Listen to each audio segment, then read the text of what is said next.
Hello, everybody. Welcome in. It's from the Bleachers, broadcasting live here on the Fan Sports Network. Caden Formaster, Mark Musgrave. The voice you know.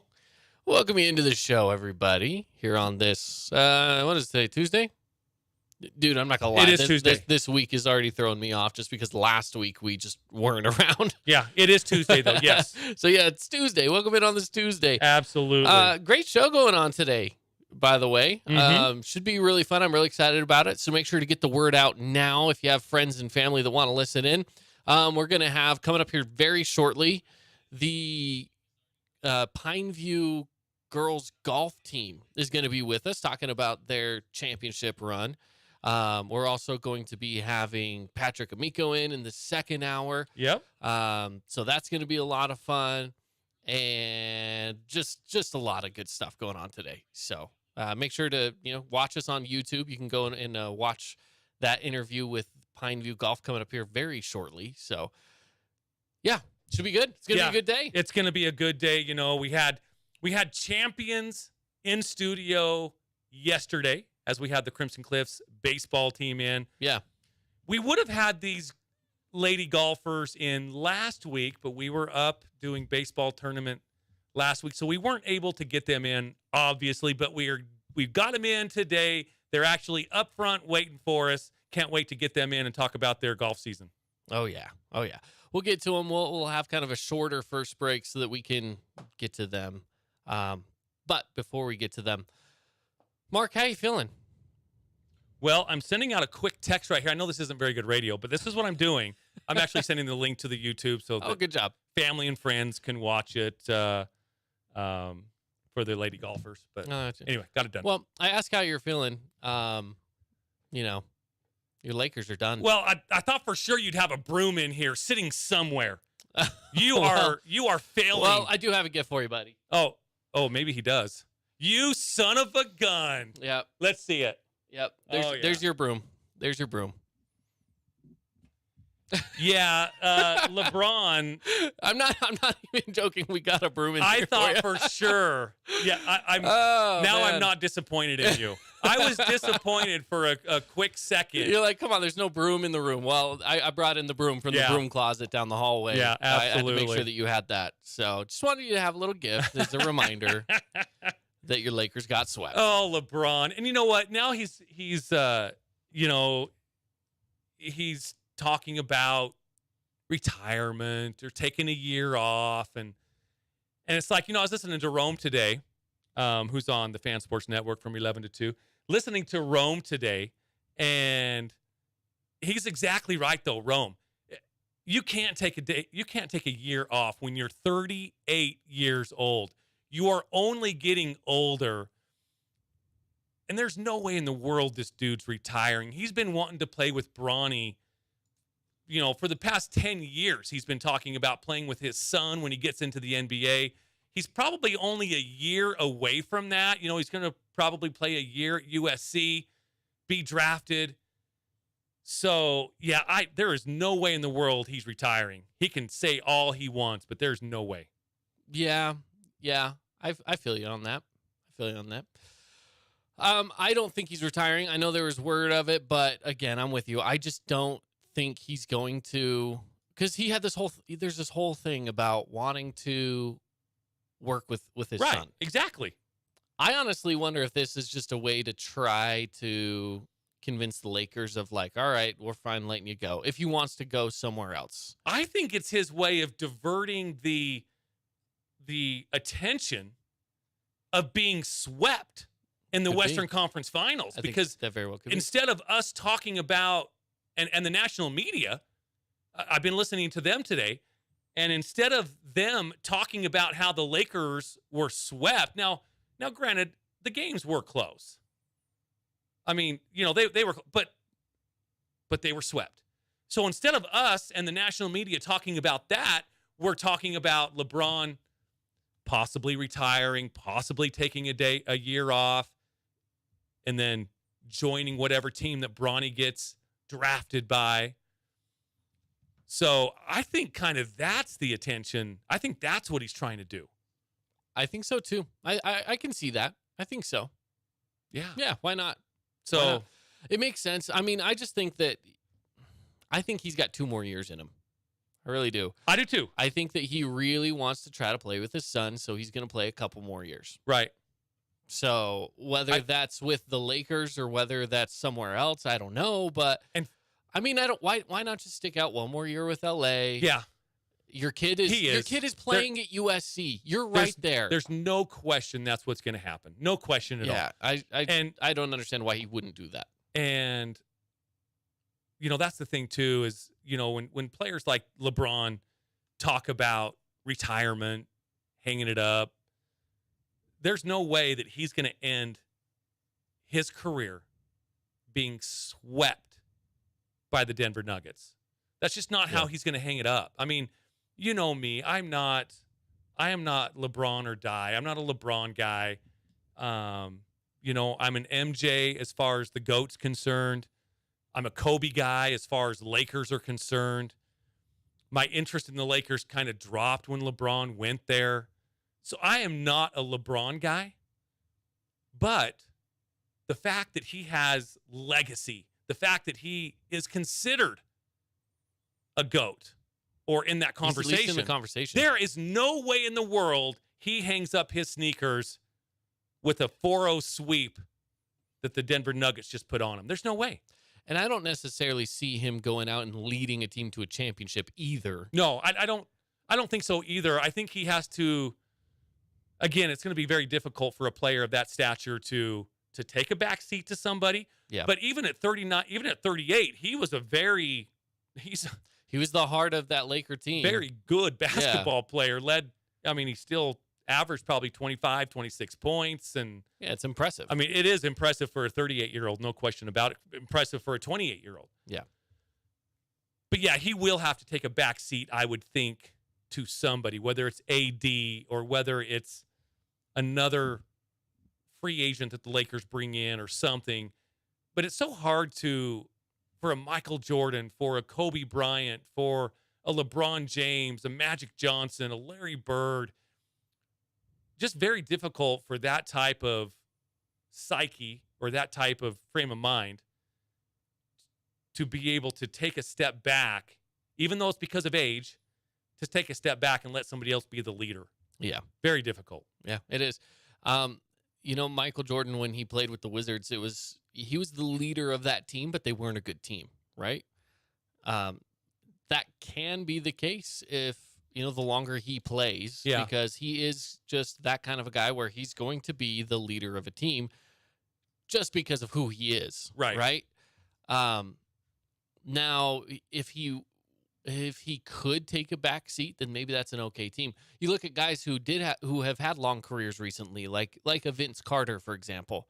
Vince Carter didn't have the ego of saying, "Hey, I'm gonna be the guy on this team," right? Mm-hmm. I mean, for a lot of years, he just kind of was in the back seat, right? Shaq was another one of those guys where he was on some pretty good teams, even up until the very end. When, he was. When he could get up and down the court barely, right? He's not out there blocking a million shots anymore, but he was still Shaq. He was still a force, but he wasn't the guy on the team.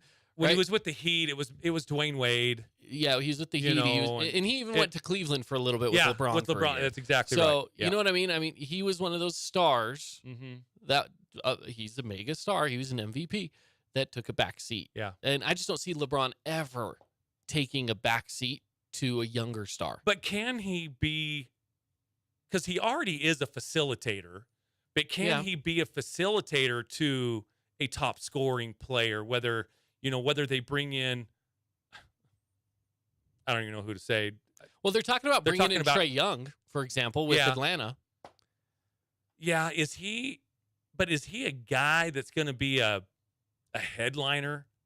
I mean, he is in Atlanta. I know. And here's the thing. Anybody that moves to L.A. all of a sudden becomes a headliner because it's L.A. It's just the market. That's what it does for you.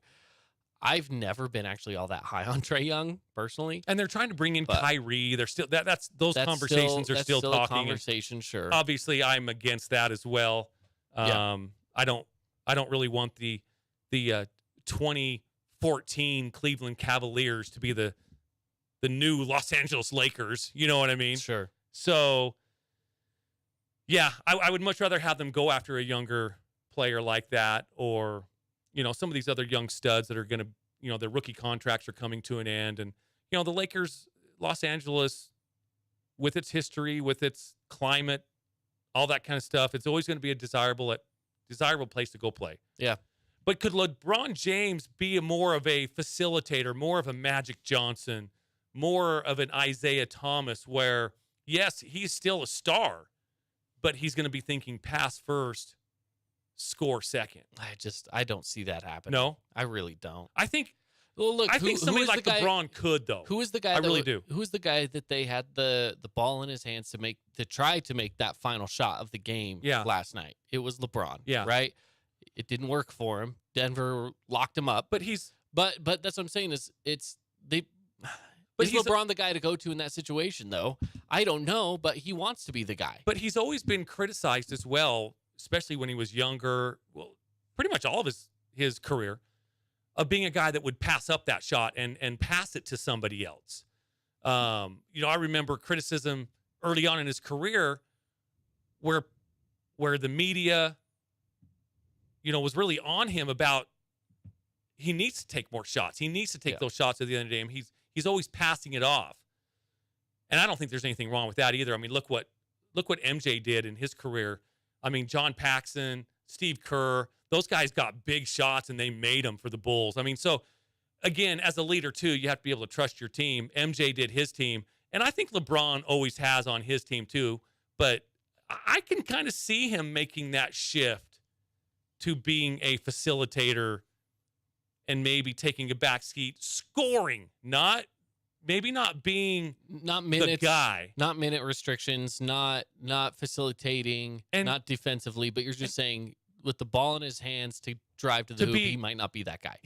And just to dish. I mean, we know that he's a fantastic passer. Yeah. He can dish. Yeah. In fact, I think personally, his skill set is set more towards Magic Johnson than Michael Jordan. Maybe currently, yes. Yes. But I think even from the time he was drafted.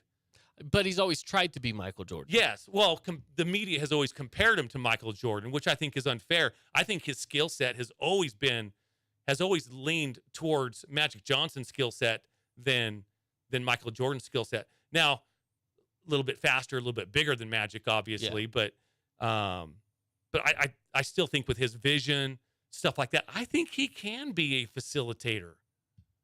I don't know. And you know what? At 39 years old, I think he should start accepting the fact that, minute restrictions are okay. Maybe 25 to 32 minutes. And I think he'll get there. I think he will. Because I think he wants to play 2 more years. Yeah. So he needs to. And that'll help. After this season, I think he really does need to start letting off the gas a little bit. Let's just coast your way through the next couple of years. So Carmelo Anthony announced his retirement. That's the second to last member of that draft class that's retired now. So LeBron's the only one left. The thing is, LeBron is in most people's at least top 20 of current NBA players lists. So, I mean, it's not like he's not balling, He's out there doing what he needs to do. Right. It's impressive. So. Heat Celtics tonight. Who you got? Heat going to close it out? Heat Celtics tonight. It's at home for the Heat in a game 4 where they're already up 3-0. I'm going to say that I don't expect 2 sweeps in an Eastern and a Western Conference Finals. That just seems so unrealistic to me. If it happens, so wonderful. The Heat are going to win the series. I'm going to give this one to the Celtics tonight. But if they can sneak out a win, get back to Boston probably wins a game 5. They could. And then back for a game 6 to Miami. You think that's kind of maybe when they close it out? Yeah. And here, okay. So I think they close it out tonight. I really do think they could close it out tonight, and I honestly just feel like I'm probably going to be wrong by taking the Celtics. Yeah. It just doesn't feel right, honestly, taking that pick. And I'm not saying that to try to make a cop-out, so tomorrow I can say, remember how I felt bad about it? Yeah. It really is just because you look at those games. Look at the Heat's last game against them. It wasn't a close game. Right. It wasn't close. The Heat killed them. I feel like the Heat are they're definitely winning the series. Are they winning it in 4? Are they winning it in 5? Are they winning it in 6? Are they winning it in 7? I don't know. I lean more towards they're winning it in 4 or 5. If it goes 7, I will go Boston. And you're saying history made Boston comes back from 3-0 and comes back to win? Yeah, if it goes 7. I don't think it's going 7. I think Miami wins tonight. I don't think it's going 7 either. I have a hard time believing it's even going 5, but I kind of want it to go 5. I don't know how I feel about 2 sweeps in the Eastern and Western Conference Finals. Those are supposed to be the second best series, right? And as of right now, they've been the worst series in all of the playoffs. Oh, yeah, for sure. Outside of maybe, Minnesota, Denver. That one was kind of lackluster. Phoenix and Denver was really fun for the first 4 games. Outside of that, Celtics 76ers, that's probably been the best series with Celtics 76ers. Right. To me, that was the best series. Outside of that, they've been kind of boring. It's been a boring semifinals. So we'll see. Hopefully the finals is better. Nuggets Heat, we know it's going to happen. So hopefully the finals, we have a good finals. Yeah. So, hey, let's take a break. We got some guests that are lined up waiting for us. We'll be bringing them into the studio shortly, so stick around with us here on From the Bleachers.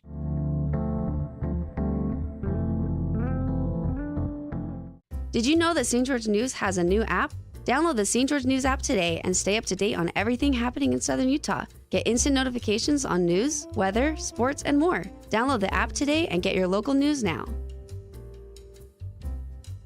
Hey, it's Sheldon Demke. Check out the latest episode of What's on the Menu, a behind-the-scenes tour of local restaurants. We'll see some of their favorite dishes and get an inside look on how these dishes are prepared. Check out this week's episode at stgeorgenews.com and click the shows on the menu tab. As a local business owner, it's important to get the word out about your business. More people equals more revenue for you. Get your business in front of over 160,000 people in Southern Utah each week with St. George News. Contact St. George News today. Media is everywhere. It's a part of our daily life, our routine, not just for entertainment, but to stay informed. Local media has the biggest impact on your daily life. It's what's around you, what matters. And at Canyon Media, our goal is to deliver the very best in local entertainment, news, and media. From our award-winning radio stations like 99.9 Coney Country to Southern Utah's #1 source for local news, St. George News, we believe in delivering free, fast, and accurate local news, entertainment, and information to all of Southern Utah through our entertaining on-air personalities and music, compelling local shows, and community events like the City of St. George 4th of July celebration and charitable events like Coney Coins for Kids. From our entire team of dedicated designers, videographers, salespeople, digital marketers, writers, and on-air talent, thank you for letting us be a part of your daily life. Canyon Media, here for you.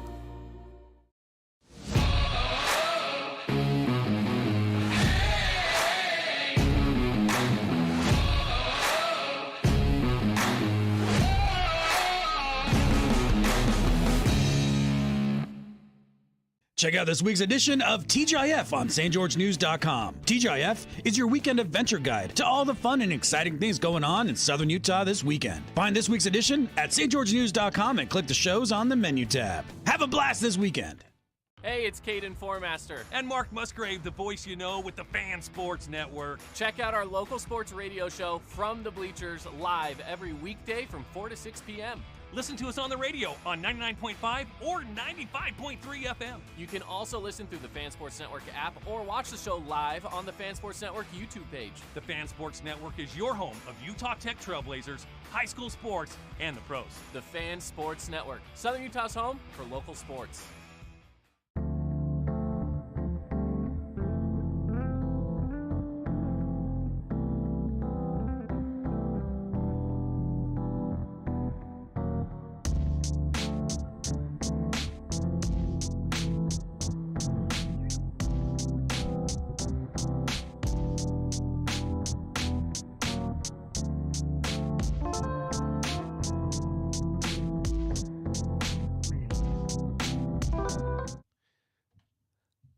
Caden Formaster here, Mark Musgrave. The voice you know. Just getting set up in the studio with our guests. And here we have the Pineview Golf Team. We're members of Yes. that are here with us today. So we want to thank them for stopping in and introduce them. They're on the mics, and it should be a good time. Yeah, I'm excited to kind of get caught up on, and we'll ask Coach Whelan to kind of talk to us a little bit about the region, kind of recap the region quickly. Well, we don't have to do it quickly. Just recap the region and then talk to us about the state tournament. Okay. So, get down there like get. I know you have Nice a hard. and close I to know. it. You're a I tall know. guy. Region play this year was great. The potential in our region's awesome. It started out, I think a lot of people were thinking that girls golf in Southern Utah was down. Right out the gate, scores were down a little bit. There hasn't been a whole lot in the pipeline really in any of the schools.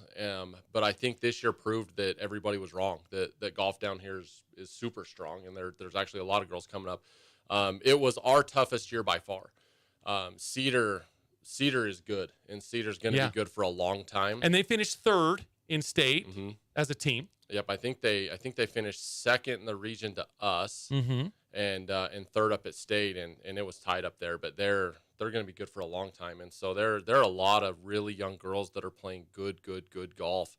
So the region was tough. The last 2 years we were lucky. We kind of coasted through last year and the year before, and didn't really get tested at all. Even at state, didn't get tested much. And this year we got beat the very first tournament, and so we were a little bit nervous the rest of the year, and we got it together, but there were tight matches. I mean, we didn't win by the 30, 40, 50 shots like we have previous years. It was a lot tougher of a task this year, and especially the state tournament.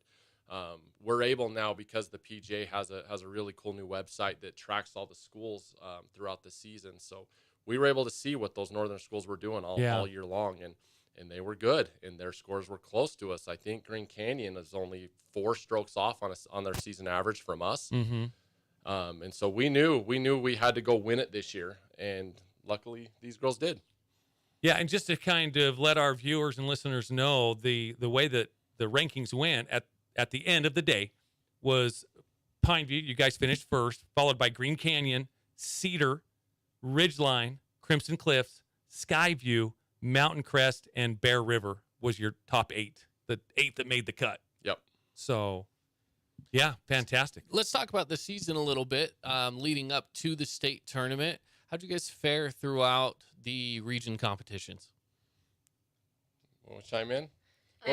Okay, step up here. Hop on in. Kind of like Introduce yourself as well, by the way. Introduce since you're hopping yourself, on. yes. Okay, so I'm Hallie Wheeland. I'm Coach's daughter. Now, I know that Dad's here, but get right up close, kind of like you're going to kiss your boyfriend. He's like, wait, what boyfriend? But so going into region, we knew that there were some girls out there that had put in a lot of work over the season.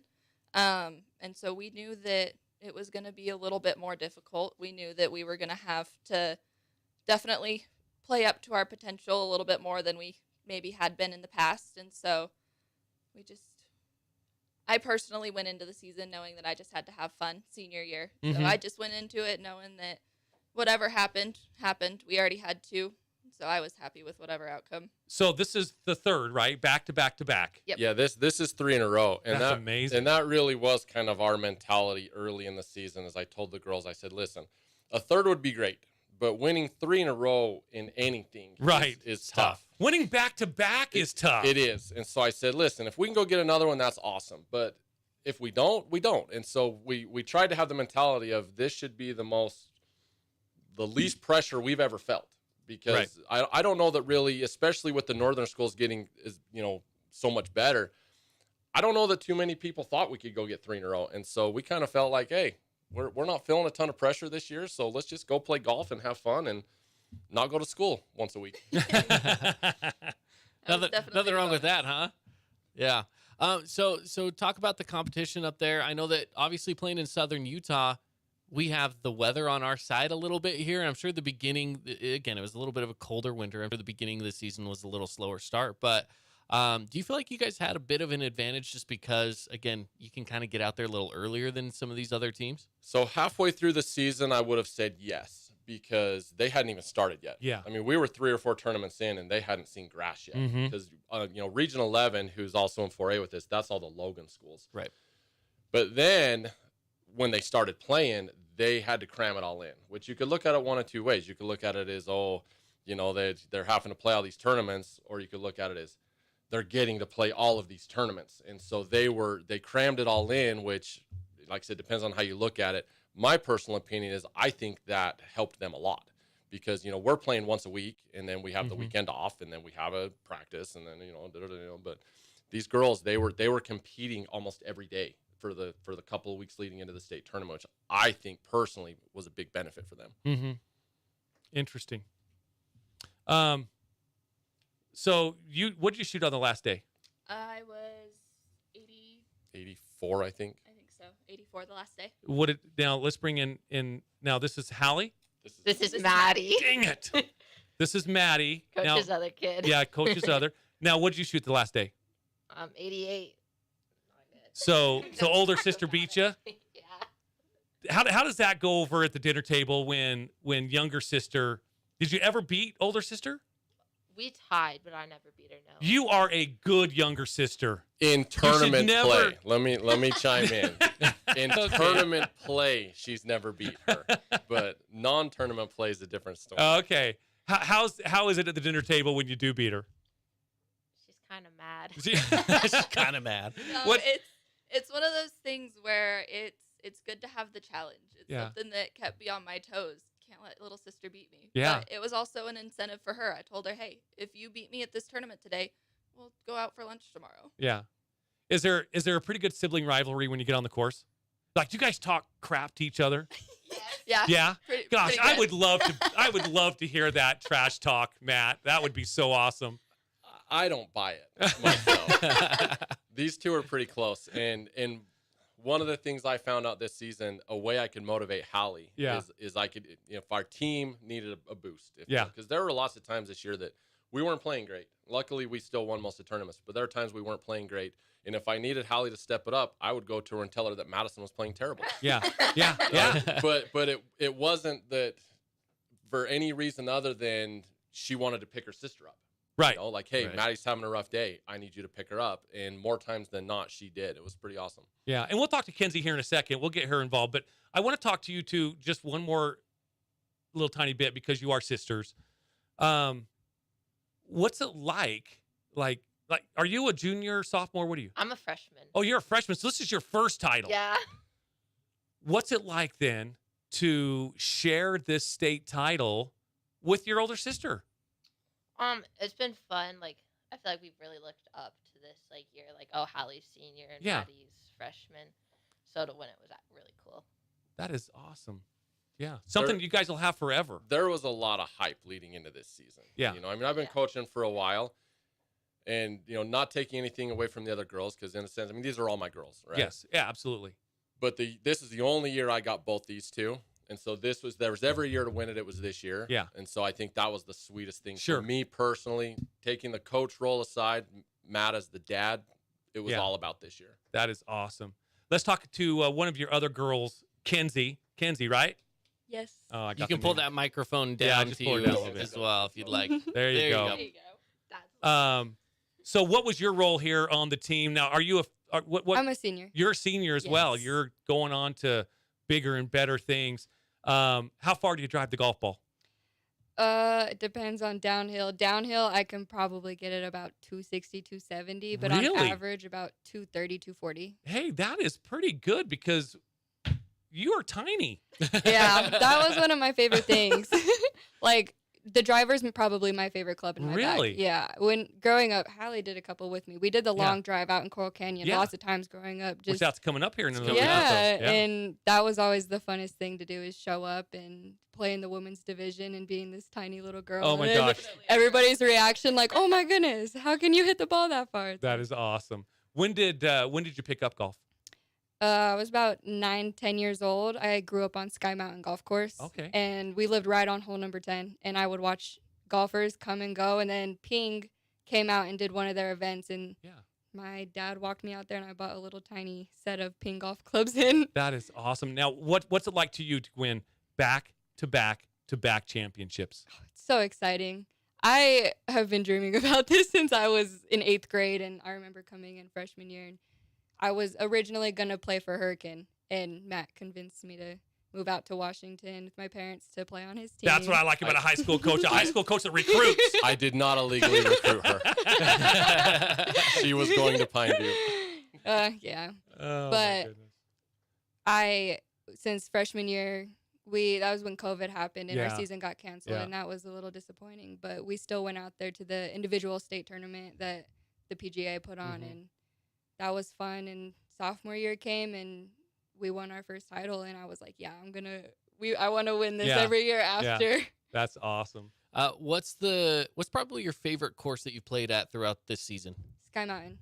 Sky Mountain. Is it Really? one because you grew up on it and you know it that well, Yeah, or what is it? That's like my home course. I mean, Green Springs is my school's home course, but Sky Ugh. Mountain has a place in my heart. I'm Mark not does a like Green Springs. Springs guy. I love the course. I love the The conditions course of the doesn't course. like him. Oh my goodness, it doesn't. Maddie, Hallie, I want to ask you some of the similar questions. So how far do you drive a golf ball? Hallie. Hallie, yeah. Yes. I'm probably 245, 250 on average. On average. Okay.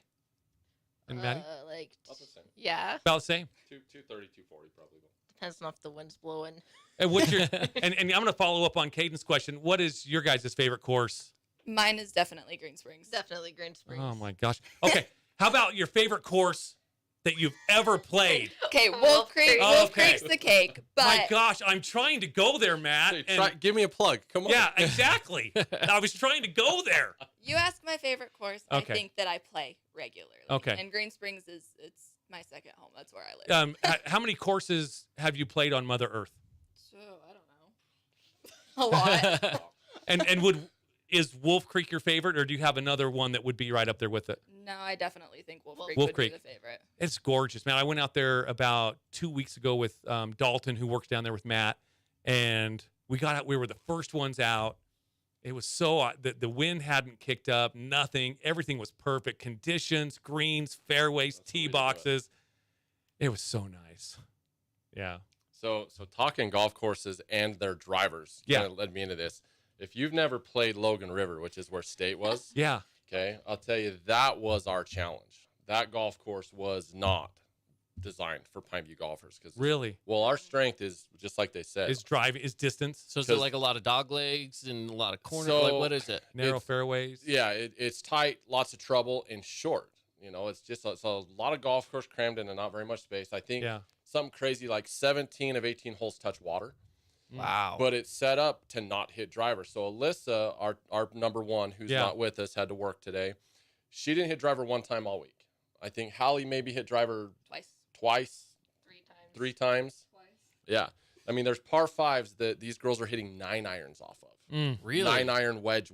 And, Jeez. and it really stole our advantage out. And so if we're talking the state tournament, golf courses and drivers, that for them to overcome that at state was crazy. Because when we played the practice round, I actually thought we're in trouble. You know, Yeah. I mean, Yeah. our advantage is gone. So, but they did it. So you bring up a good point, Matt.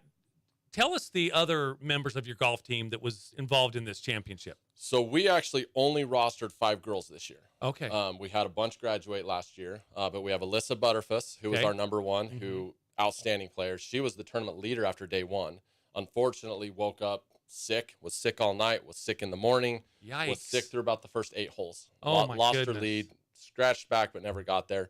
And then we had Callie Riddle, who is a Okay. senior, who we recruited to the team, who had never played on a golf course until the day we had tryouts. What? That is awesome. Played the whole season with my wife's old clubs. Played her That's first. great. Played her first 9 holes. Our first tournament. Yeah, she had never Wow. played 9 holes until So, our so first what, tournament. just out of kidding. curiosity, what was she kind of averaging then throughout the season score wise?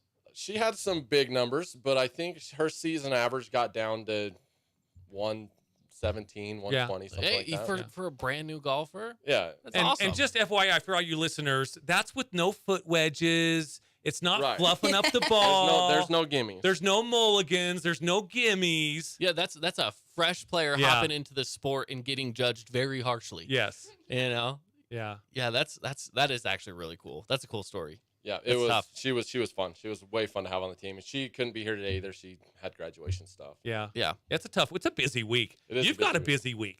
We do have a busy You have a graduating senior right here, and obviously you want to support Kenzie as well. Going to be part of graduation at Pineview. Now, when is your guys' Pineview? Is it Wednesday or Thursday? It's tomorrow. It's tomorrow. morning. So you guys had your graduation practice today. Yep. I'm assuming at some point. What time is your guys' graduation? It starts at 8 tomorrow. 8. Yeah, that's when. Bright and early. Yeah. Let's get the seniors up here for just a second. Yeah. I got questions for both of you. You guys can each grab a microphone there. So we'll just start with you and we'll go over to you. Plans after high school? So I am actually staying local. I'm going to Utah Tech next year. And I actually just graduated Dixie Tech with my CNA, and so I'm planning on taking awesome. the nursing route. Okay, cool. Sweet. Kenzie, what about you? I'm a little back and forth on what I want to do. I want to go to college for sure. I have a lot of colleges reaching out to me about playing golf for them, but Nice. I don't think I'm going to continue golfing in college. It's just something that I will always appreciate and be grateful for my high school years, Yeah. but I don't think I'm going to make a career out of it. But I do want to go to school. I want to study criminal and law. And if not that, then I'm going to go into healthcare for sure. Beautiful. I'm Yeah, back and forth on those. That is awesome. I'm glad that you guys, have a plan and We figured it out yeah. after 4 years. hey, Yeah. Hey, you still got a lot of years to really figure it out. I'm 53 and I haven't figured it out yet. So Yeah. you guys are way ahead of me. Yeah, you guys are definitely on top of it. So, Well, again, congratulations on back-to-back-to-back championships. That is not an easy feat. Back-to-back is tough enough. And just winning a championship is tough enough. My goodness. And I know Pineview and other sports was probably, they were down this year. No question about it. It was a rough year for the rest of the other sports. I think the only thing that took anything was, our track team. Yeah, so awesome that you lady golfers can step up and represent Pineview and the Panthers and the Lady Panthers. So congratulations again. Matt, thank you so much for getting these gals here. And congratulations on Thank you. Thanks for having us. on raising some daughters that, have some motivation going in the right places, Matt. It's all my wife. give credit where credit is due, right? Oh, Right. tremendous. Awesome. Well, thanks again for stopping by, and congrats again on the repeat win. Mm-hmm. Thank I you love it. guys. Hopefully It's we'll great. come back next year. Yeah, That's hey. right. We'll see you in a year, Yeah, right? that's right. That's the We're, plan. we're recruiting. Anybody out We're there good. listening? Here in Pineview Boundaries. If there is one thing that we have In learned, Pineview, I like that. In Pineview boundaries, though. if there's one thing we have learned in this interview is that, Coach Wheeland is out recruiting. Yeah. Inside Pineview Boundaries. Inside Pineview boundaries. Callie Riddle is an example of that. Yes. Right. Yep, that's amazing. All right, well, we're going to take a break. Thanks again, and we'll be back with more coming up next.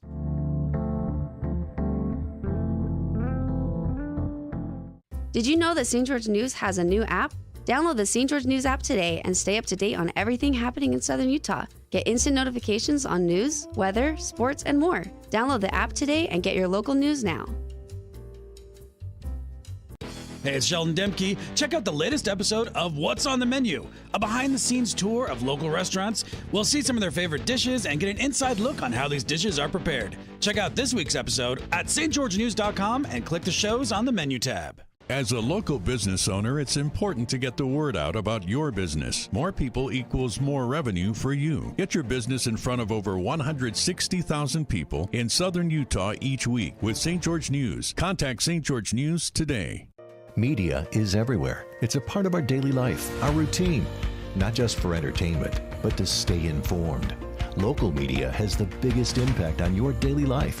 It's what's around you, what matters. And at Canyon Media, our goal is to deliver the very best in local entertainment, news, and media.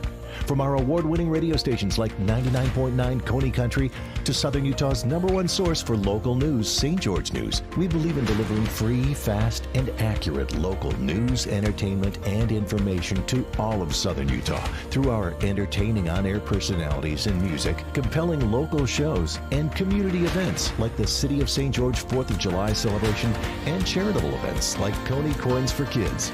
From our entire team of dedicated designers, videographers, salespeople, digital marketers, writers, and on-air talent, thank you for letting us be a part of your daily life.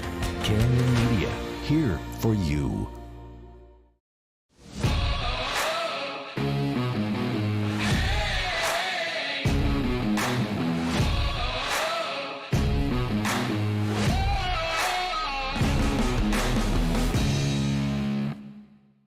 Check out this week's edition of TGIF on stgeorgenews.com. TGIF is your weekend adventure guide to all the fun and exciting things going on in Southern Utah this weekend. Find this week's edition at stgeorgenews.com and click the shows on the menu tab. Have a blast this weekend.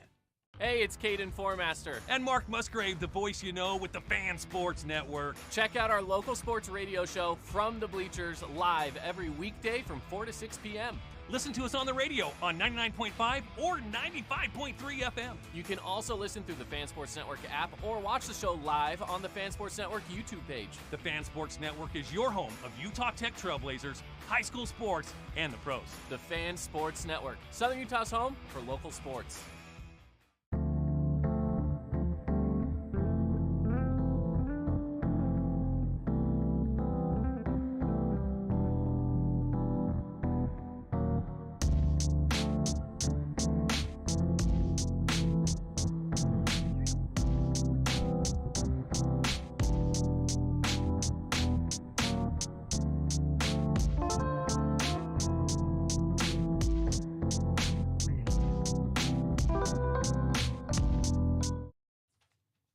Welcome back in, everybody. It's From the Bleachers here on the Fan Sports Network. Caden Formaster, Mark Musgrave. The voice you know. It's fun having the Pineview golf team in here to talk about their win, and it's a big win. Anytime you can repeat a championship, let alone three-peat a championship, that's amazing. Yeah, that's tough to do because, again, we do have some really good golf teams here in Southern Utah and in Northern Utah as well. But yeah, to go back to back to back winning state championships, I don't care if you're playing tennis. I don't care if you're playing basketball, football, golf. That is tough to do, and the Lady Panthers have certainly done it. So, yeah, congratulations to them. Well, and like you mentioned, too, a bright spot for Pineview this season. You're exactly right. You know, it's never fun when the athletics are just not quite where you want them to be. Mm-hmm. You know, some programs have done really well this season. Some have kind of struggled. And in Pineview, you know what? The girls were able to step up and say, we got this. Yeah, and there's we'll bring the school a championship this year. You know, no question, this isn't a secret, or we're not dissing them or anything. I mean, there's no question Pineview was down this year. And pretty much every sport that they were involved in. Yeah. Especially your big sports, you know, football, basketball, you know, baseball. Yeah. And not to say they didn't have their moments of competitiveness. Sure. I mean, they definitely have a lot of potential. They have a lot that they're going to be looking forward to, and we're going to talk more actually. But again, it was a down year. But it's nice that it's nice that the track team and certainly these Lady Panther, these golfers, you know, again, three championships in a row. That is awesome. That's really cool. That's a good high school golf career right there. That is. If you get a single state championship, you're ecstatic. Oh, I can't imagine bringing home 3 of them. Yeah. So exactly. It's crazy. I agree, 100%. Yep. Well, speaking of golf, we didn't get to this yesterday, and this is something you and I both kind of wanted to talk about yesterday, but we ended up talking about. We talked a lot of baseball with Crimson Cliffs. We talked about. You know, a lot of other things. Didn't get to talk about PGA Championship much. Normally, I feel like we don't talk about golf all that often, but we do like to talk about the majors. In this one, there's 2 storylines. The lesser of the storylines was a live golfer winning the PGA Championship. And what's funny is that being the lesser of the storylines, because really the big one was all about this guy, Michael Block, right? Yeah. And he's everybody's newest favorite golfer. Oh, yeah. Yeah, and he's now, I know for sure he has 2 invites to PGA events. Yeah, he's invited he gets this one week, this weekend. Yeah, this week to the Les Schwab, and then the following week or 2 weeks after that to the RBC Canadian Open. Yes, in Toronto, I believe. Yeah. So he's getting the exceptions. You know, they're calling him up saying, hey, we have some exceptions. Let's get you in on the roster, right? So kind of a cool story. I like that he's getting in, and hey, you know what? If he plays well through some of these exceptions, well, then what? Maybe it can become a little bit more of just a standard thing that he's a part of it. But if you have been living somewhere where you're just not following golf, this is one of those stories that I guarantee you will eventually, 20 years from now, be made into a movie. Mm-hmm. Oh, I think so, I too. mean, the guy's in his 40s, right? He's a club pro at a golf club in California. And every so often he gets invited out to these events, right? That's kind of how this goes. He gets invited to some PGA events every so often. He got invited out to this one. He shoots 70 day one, 70 day two. And did he shoot 70 day three as well? Now, I've got that right here. I know it was 70 day one and two, but that put him in the top 10 coming out of day two. He was, again, by day two, everyone was like, who's this guy? He shot 70, 70, 70, 71. And that was on the day that he had his hole-in-one. And that was, the 71 was a hole-in-one day. And it's funny, so they interviewed him the day after the third day, after he shot his third 70 in a row. And someone said, hey, by the way, the pairings are out. And this is in the middle of the interview. He finds out who he's paired with. And they're like, you're paired with Rory. And he was just like, really? And he just kind of laughs to himself. He's like, it'll be fun. We'll have a fun time. You know, he tries not to psych himself out about it too much, but you can tell in his eyes, he's like, I'm going to be one of the top 5 golfers in the world tomorrow. Yeah. You know, he's like, you could see it in his eyes for just a split second. Then he's like, it'll be fun. We'll have a fun time. Because for those of you that might not know how he got into the tournament is the PGA Championship invites so many PGA club pros. Yeah, so there's like thousands of them in the United States. They're usually your head pro at your local golf course. Okay. So they're working, they're giving lessons, you know, they're taking your money for your tee times and, you know, doing several different jobs at the golf course. They might even be running paychecks and that kind of stuff. Oh, sure. You know, absolutely. That's who we're talking about. So Michael Block was one of those invites, and he has played in the PGA Championship before. I don't think he made the cut the other time that he made it. Now, I could be wrong. But anyways, this was just again, these are PGA pros. They're not tour pros, and there's a difference. You know, Michael Block gives lessons to 12-year-olds or to 42-year-olds. Doesn't matter.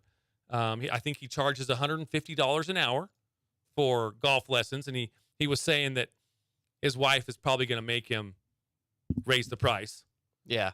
But just FYI, he made 200. Now, he was in 15th. He tied for 15th.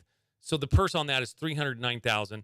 But they each, both Tyrell Hatton, Eric Cole, and Michael Block, all three got $288,000 and a couple $100 above that. But that's how much they made. Yeah. In 4 days. That's a good weekend. That's a good paycheck. That's a good weekend. So, and if he can make the cut this week, I mean, he could end up having obviously a banner year when it comes to paycheck. Yeah, I mean, let's say he makes the cut this week and finishes in the 20 range, right? I mean, even still, there's a good possibility he could walk away with a low amount of money at like what, $30,000 this next upcoming week, right? I mean, you never know. Right. You never know. Now, normally, you know, you make the cut, you're normally going to be making about $25,000. Now, and I just found this little note here. Any player who made the cut but did not submit a 72-hole score. So maybe they made the cut and then due to injury or whatever, you know, reason that they had to, you know, exit the tournament, they would also be paid $4,000. So again, that's a nice little, I mean, for you and us, that's a nice little chunk of money. $4,000 to just go play some rounds of golf for a week? Yeah. I'll take it. Anyways, good. That was such a great story to watch. You know, everybody loves the underdog story. And that's exactly what he is. I mean, again, he's your club pro at some course in California. I can't remember off the top of my head exactly where, but that just, you know, had an unbelievable 4 rounds of golf. That's amazing. Yeah, it is insane. So it's like you mentioned, the story of the year, Yeah. for sure. Yeah. It's been a lot of fun to follow it and to keep track of it all. So it's been good. I know that both you and I have really enjoyed that story. We talked about it a little bit yesterday, and now talking about it more again today. And it's one of those that I think even non-golfers love a good underdog story. Yeah. And that's what it was. It was just a great underdog story. And you're exactly right. That was the number 1 story of the PGA Championship. The number 2 story that came out of that was Brooksy taking, the championship from Liv, all that kind of stuff. And, Brooks has been playing a lot better golf lately. He has. I mean, he did well at the Masters. The problem is, other than the majors, nobody else is watching. We don't even know. He could be out there winning live golf tournaments, and people were like, "Hey, we saw him play really well at the PGA Championship." And it's like, and then what? Because I still have not changed my opinion of me trying to find a streaming platform that has the CW on it that I'm going to go watch live golf. I don't care about watching live golf. I just don't think that that's the format that I want to go watch. I don't want to watch team play. I mean, now, when you talk Ryder Cup and President's Cup, absolutely. But when it's just 4 random dudes, and that's not the kind of golf that I want to go watch play on national television. But you also want to watch guys that you know who they are. You know their name. Right. Right? I don't know 90% of the live golfers. Probably. Yeah. I mean, I don't know. That's just throwing out a number. I know Brooks Koepka. You know Cam Smith. Yeah. You know Bryson DeChambeau. You know some of those names. Phil Mickelson. That's what I'm saying. You know a chunk of them. Yeah. You know a good chunk, and then after that, it's like, I don't know who these guys are. I do wish there were a couple of players that would make their way back to the PGA But Tour. do you think they would let him? I love watching Brooks Koepka play. I was surprised that he went to live. Now, I will say, when he did accept that offer to go play live, he was kind of struggling on the PGA Tour. He was in golf is peaks and valleys. Yeah, he was definitely in the valley. And so at the time, I thought, well, maybe his career is kind of washed up, and I thought that was a good choice at the time. Now that he's kind of got his game back, I do wish that Koepka would come back and play with the best players in the world. Phil Mickelson is not that player. Phil Mickelson is not one of the best players in the world. Bryson DeChambeau, again, one of those players that I don't want to say a flash in the pan, because he's been pretty good for a few years for sure. But again, when he accepted his live contract, he was kind of in that valley as well.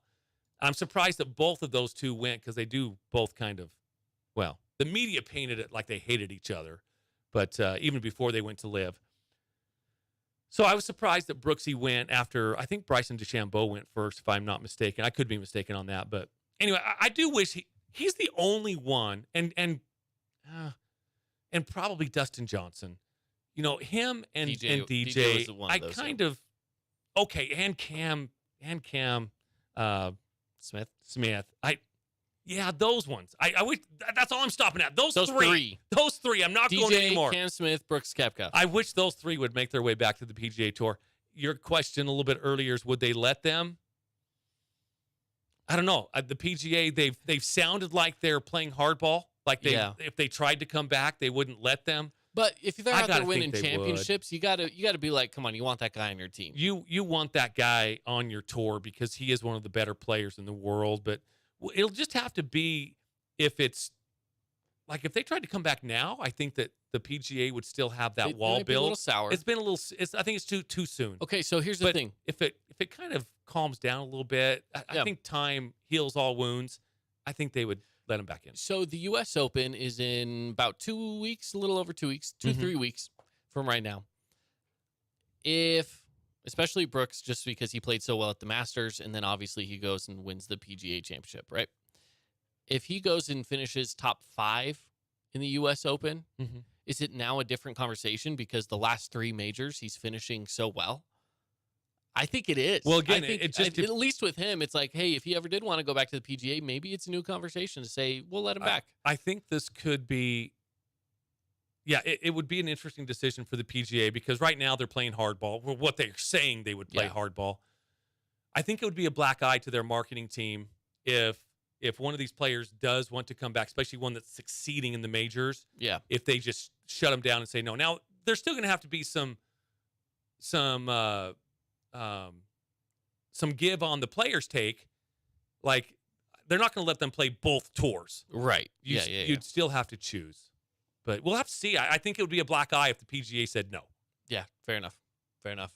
All right, well, let's get to a break. Coming up next, we have Patrick Amico here with us. You probably saw him walking through if you're watching on YouTube. He's already here, but we'll get him back on in just a second, so stick around.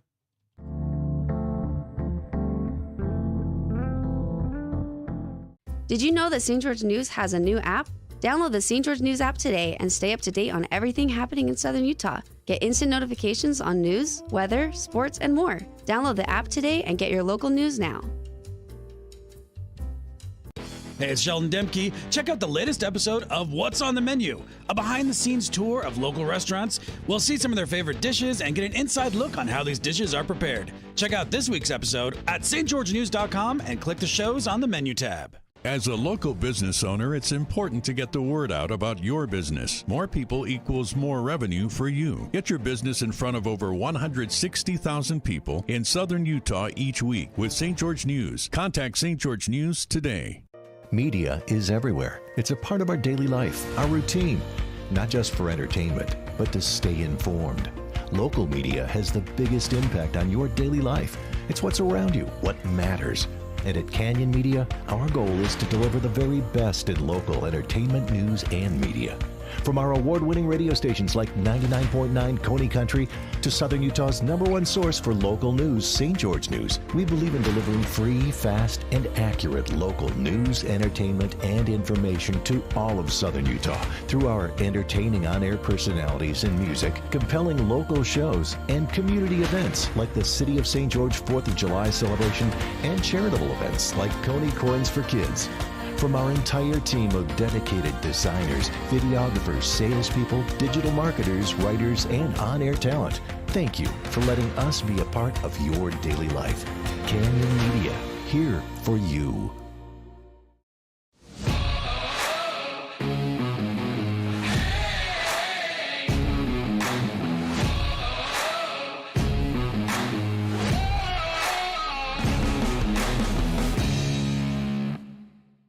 Check out this week's edition of TGIF on stgeorgenews.com. TGIF is your weekend adventure guide to all the fun and exciting things going on in southern Utah this weekend. Find this week's edition at stgeorgenews.com and click the shows on the menu tab. Have a blast this weekend. Hey, it's Caden Formaster. And Mark Musgrave, the voice you know with the Fan Sports Network. Check out our local sports radio show From the Bleachers live every weekday from 4 to 6 p.m. Listen to us on the radio on 99.5 or 95.3 FM. You can also listen through the Fan Sports Network app or watch the show live on the Fan Sports Network YouTube page. The Fan Sports Network is your home of Utah Tech Trailblazers, high school sports, and the pros. The Fan Sports Network, Southern Utah's home for local sports.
Did you know that St. George News has a new app?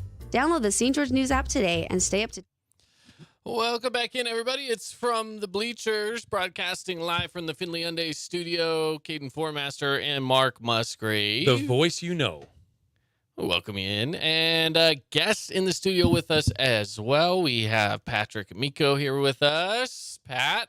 Thanks, fellas. Hey. What's up? Now you're a friend of the station. Oh, yeah. Friend of the show. You've been on here, guest host. We've talked on the telephone before, and we've been when you were at Westminster getting updates from about BYU, Utah, your team, and scouting reports and stuff like that. Well, congratulations. Thank You'll you. be able to stay home here a little bit. Your new gig is At Pineview High School. Pineview High School, the head Pineview coach Panthers. at Pineview High School. What the hell did you get yourself into? A lot of work, but I'm ready for it, right? It's going to be a lot of fun. I heard you talking, sadly, coming in, that it was kind of a down year for Pineview. It was, yeah. There were some teams that did really good, including Coach Wheeland, who just Yeah. got out of here. Yep. And he's on a three-peat right now, and what a way to go Amazing. this year with two of his girls on Yes. the team. Such Yeah. a cool story. Because you're a golfer, too. Your Yep. boys love to golf, and they will be playing high school golf, I'm sure, as well, playing other sports. So you get how difficult that can be, Oh, unreal. not just to win one championship, Yeah. but to win back-to-back-to-back. Especially when you're counting, 4 or 5 scores Yeah. every single week at state. One girl's off her game, and all of a sudden, they're in a lot of trouble. Yeah. So Coach Wheeland does a good job. He's so positive. He's a great coach.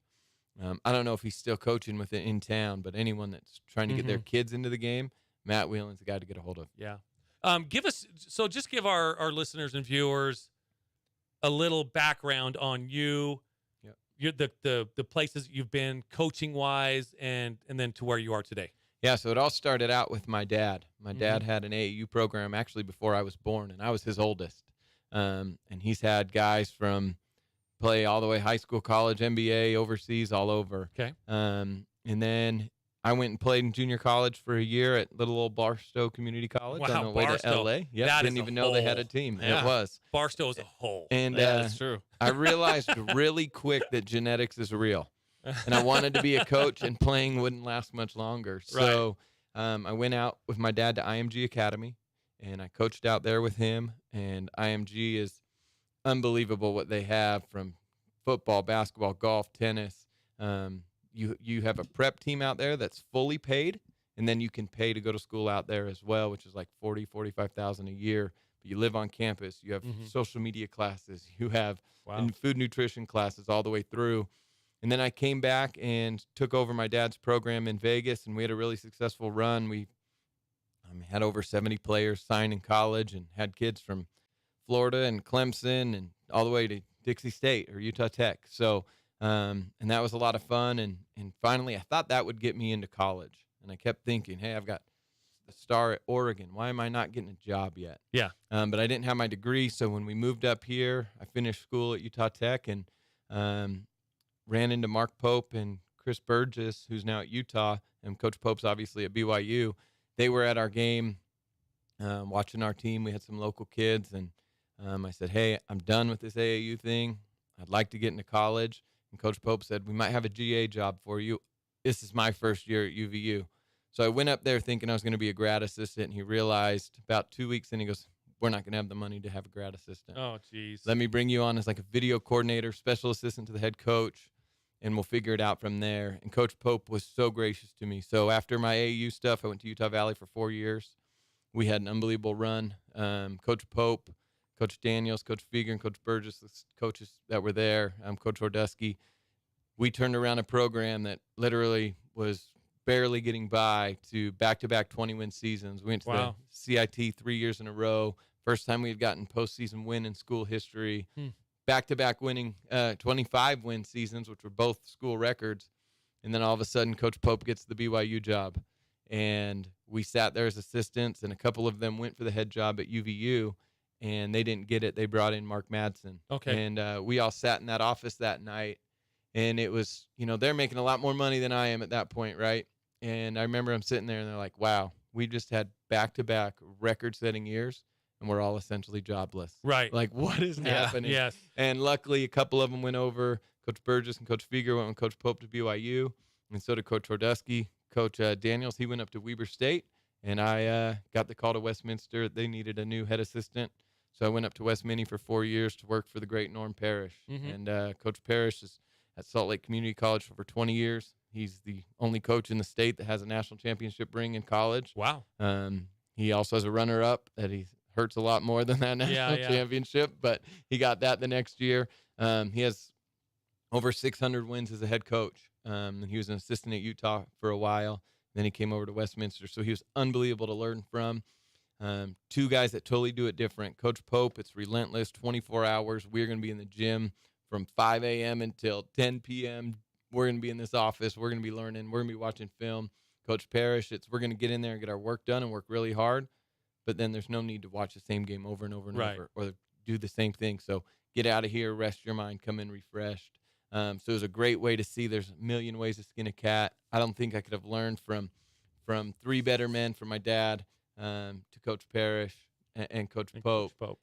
Absolutely love those guys. And then the assistants I had at UVU, all of them, two of them are associate head coaches right now, one at BYU, one at Utah, and Coach Daniels is the head assistant at Weber. So I just learned from unbelievable people. That's awesome. That's awesome. It's been a crazy road all the way to where you're at right now. So, well, let's talk a little bit about heading into Pineview.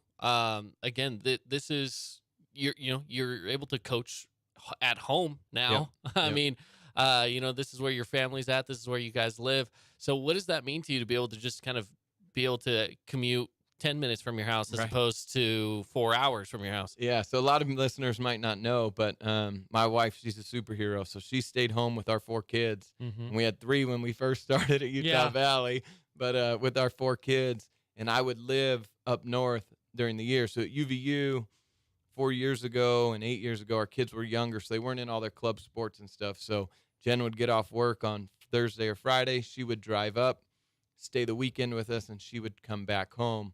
So, those Sunday nights were always really rough saying goodbye. There were a lot of tearful car rides back home both ways, right? Me back to where I was living and Jen and the kids back home. And then when I went to Westminster, it was great because Division II, you can't do anything once school's out. So I was able to be home in the summertime, but during, September through March, I was gone. So she was holding down the fort once again.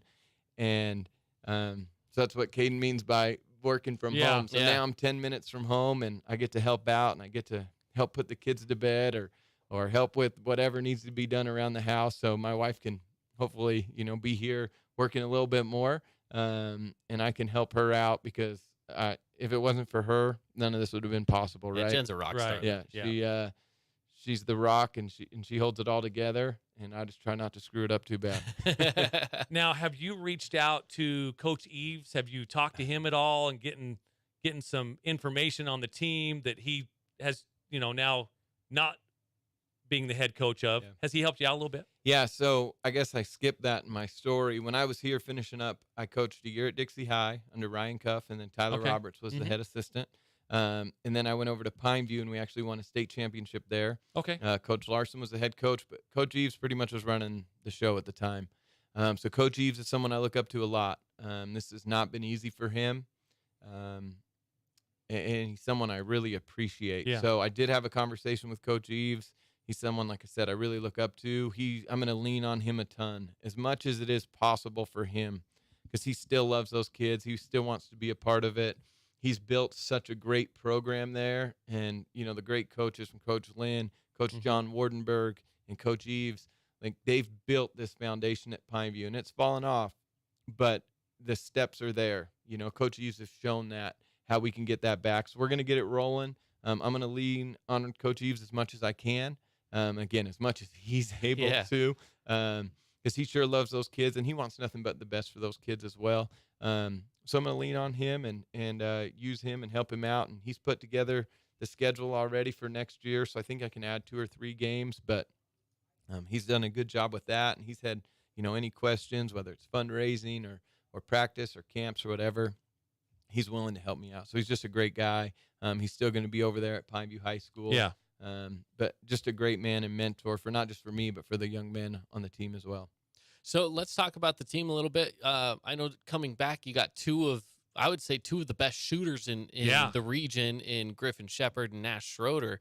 What's it like knowing that you're going to walk into a team having two of these guys that already have such a high level of basketball IQ and talent? Yeah, so I don't know Griff very much. This process, getting this job, man, it was a long process. It was about 3 weeks. So from actually over a month from when it opened, or from when Coach Eve stepped down. So once he stepped down, I realized it was a possibility. Started watching film. You guys at the Fan, it's awesome. You have on your app, you can go back and watch games. Mm-hmm. So I was watching. Yeah, I was watching the Pineview games. I don't have their Huddle account or anything yet, so I was watching the Pineview games. So I kind of got to know him in that way, but not really well. But Griff can score it from all 3 levels.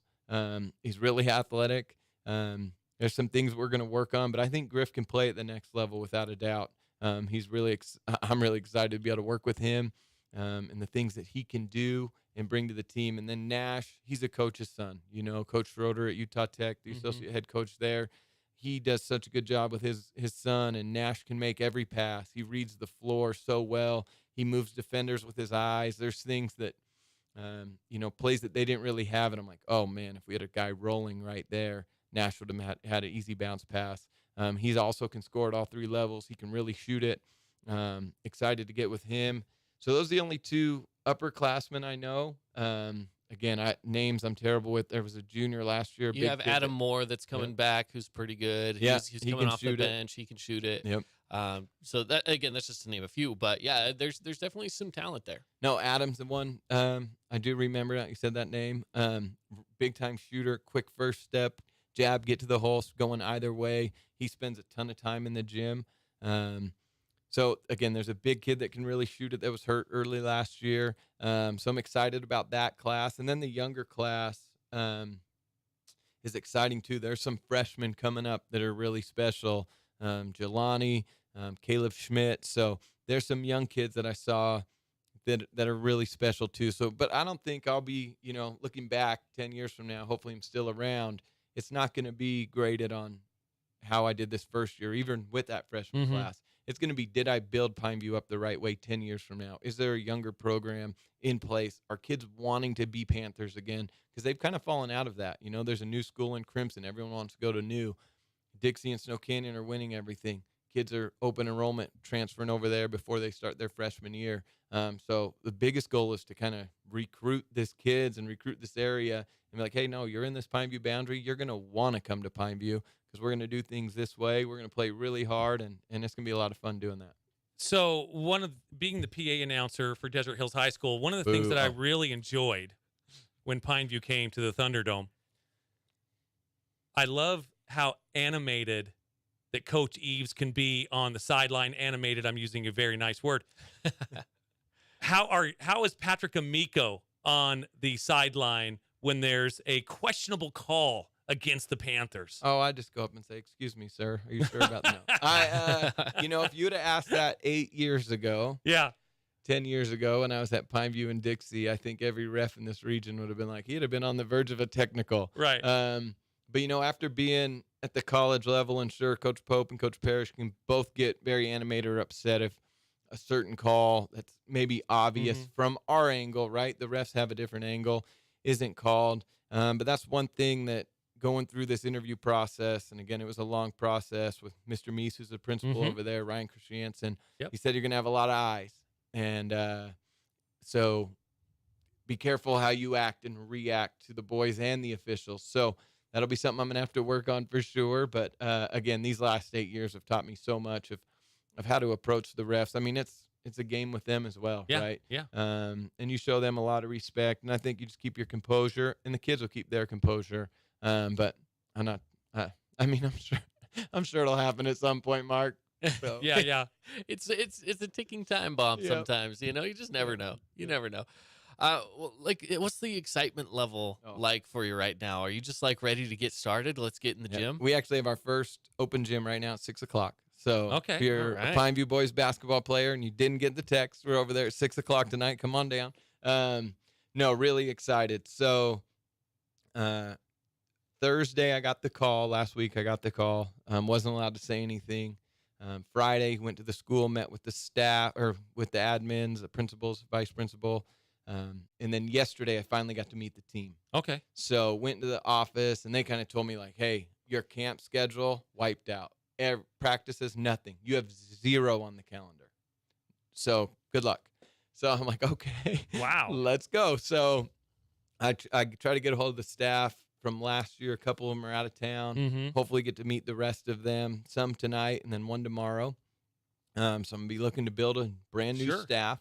And then I met the players yesterday, and we had a small turnout, but I think some are gone. Mm-hmm. And, some might have school's out, so maybe they didn't hear about it. But they're going to hear about it because this excitement levels is through the roof. To tell you how it was, we met with the team.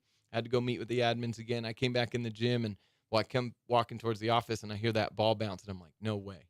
Go in there, and there's 4 kids in the gym. I'm like, let's go, baby. Yeah. And that's all it takes. That's all, yeah. They have a brand new state-of-the-art gun, which is a shooting machine. Okay. It's got video on it, so you can go through drills from 50 college coaches, like Coach K's on there. I mean, it's unreal. And then this locker room that was just redone last year is unreal. The coaching office, I'm like, this is better than what we had up at West Mini. Like, I was so excited. So, again, excitement level. How excited was I? Went home. Once the kids got done with their practices, it was about 8:15. I was like, Jen, let's go. We went to Pineview, and we shot till about 10:30 in the gym and put some Panther shirts on the kids. And that's awesome. And we're excited, and we're ready to get to work. What is a Coach Amico Pineview Panther team look like? What kind of offense do you run? Are you going to be hard grinding defense? Are you going to push it? You're going to run the triangle? What kind of stuff is a Patrick Amico Panther team? I'm only as good as who I've learned from. So when we were at UVU, we had the #1 offensive efficiency in the country. Okay. They did that again at BYU and then third 2 years ago. Now those numbers are going to be really hard to do in the Big 12. So don't get excited, Cougar fans. It's going to be tough making that transition. But they run an offense called Pistol. It's a continuity ball screen offense where we're looking to get downhill, let the guy play. I mean, they need to be basketball players. So much of high school basketball drives me crazy because it's like they're robots. Yes. It's a dribble. It's a pass. Don't dribble it too much. You're over dribbling. Move here. Screen there. No, we're going to let these guys play. And if they don't have it coming off the screen, we're going to get that ball moving and going. They're going to play really unselfish. We plan to play really fast. I think one of the keys for me getting this job was I've gotten to use the shot clock for 8 years. Yeah. These coaches here in this region have only got to use it for 1. New coaches coming in have never had the shot clock, right? So in practice, with Coach Pope, we did it at 12 seconds. So I think in the high school level, maybe 15 to 18. We're going to practice with a really quick shot clock because we want to get that ball moving. We're going to have 3-4 passes, get to 2-3 sides. So we want to play really fast. Defensively, kind of the same thing. I grew up in Las Vegas. I'm a big Jerry Tarkanian guy. UNLV is my place. So we're going to get up and pressure people and use that shot clock to our advantage. Not necessarily go for steals in the press every time, but let's make it to where they don't get that ball across till about 27, 28. Now they're scrambling, looking at coach. What are we going to get into? Then we're going to get into them because my goal at practice is to make our guys really uncomfortable because the only time you can really grow is when you're uncomfortable. If I'm just letting them do the same lazy thing every time and they're comfortable, they're not going to get better. They're only going to get better if they can be comfortable being uncomfortable. So defensively, we're going to get in, guys. We're going to try to make teams very uncomfortable in the hopes that they're not used to being pressured like that because our practices are going to be really hard, really fast, and we're going to get after it and see what we can do, and we're just going to play really hard. I love it. What are some of the goals this year for Pineview? Now you finished 5th in the region, 5-7. Above you was Desert Hills at 6-6, Crimson Cliffs 8-4, Snow Canyon 10-2, Dixie 11-2. They have some great juniors coming back as seniors. Owen Mackey, one of the best players. Oh, Dixie returns probably in the state. 5. Dixie returns, just about everybody for sure. What would a realistic Pineview goal? What are you going to talk to about your team? Goal number 1 is not to get fired, right? Let's make it through this first year. Don't get fired. But again, and I know I sound like a broken record, but I just love Coach Pope so much. But he used to always say, tell us what we can't do. Tell us what we can't do because that's what we're going to go do. We can't go beat Tyler Roberts and Dixie, and I love Coach Roberts. He's a good friend of mine.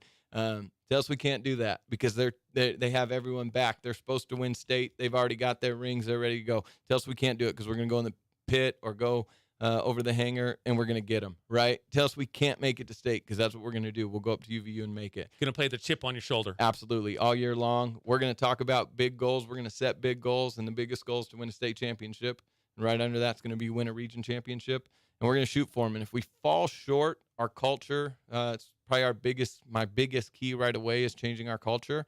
We're going to have the best locker room in the state. We're going to have each other's back. We're going to play for each other. And if we're just short of that goal and that dream, it'll be all right because those 10, 15 guys in that locker room will love each other. They're going to have each other's back, and they're going to know that they made some great memories together, and they gave it their all. And if they put, in this day of iPhone and iPad and if they can put their individual goals to the side for the betterment of the team, it always comes back tenfold, and they're going to get repaid even more, and we're going to have a great year.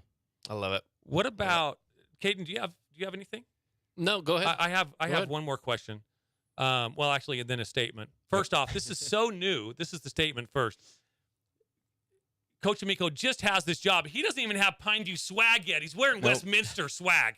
Okay, I did notice that. Seriously, though,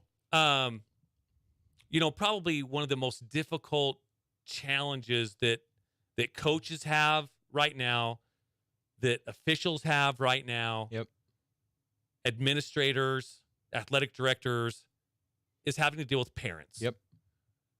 How does Patrick Amico deal with a parent that might not agree with playing time or position? How do you handle that? Yeah, so that was, I say because my wife and I spent hours and hours and many sleepless nights going through this process of whether to take this job or not and go down this path because you look at what Doug Meacham did at Snow Canyon. Yeah. Wins a state title. I think he was 57-4 in 2 years. Yeah. And all you hear about was how unhappy those parents were over there. And they ran him out, right?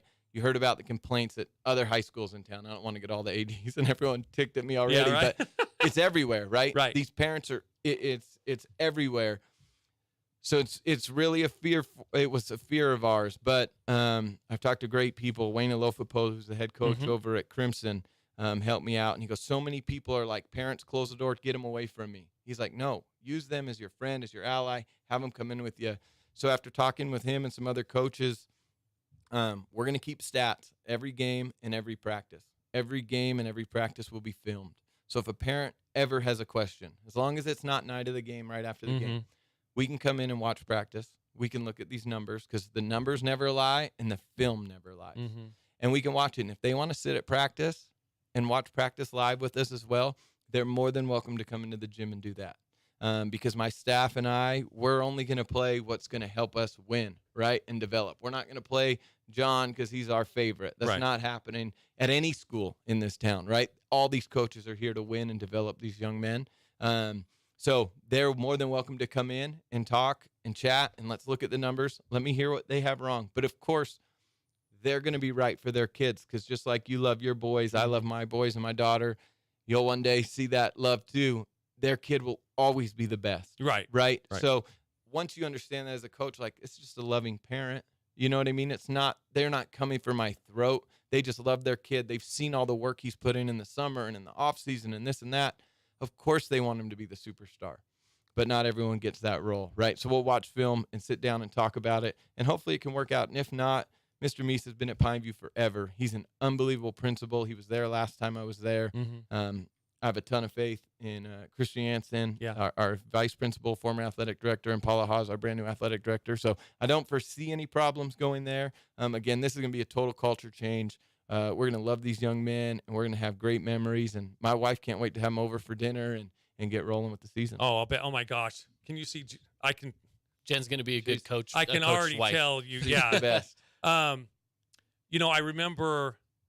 remember listening to a coach-parent meeting or the parents meeting for baseball. This was probably 4 years ago. Coach Allred, the basketball coach for Desert Hills, was the baseball coach at the time.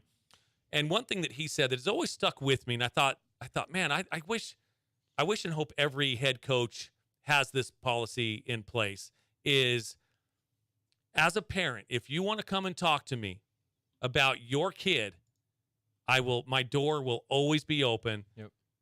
I'm not going to talk to you about someone else's kid. Correct. You come in Yep.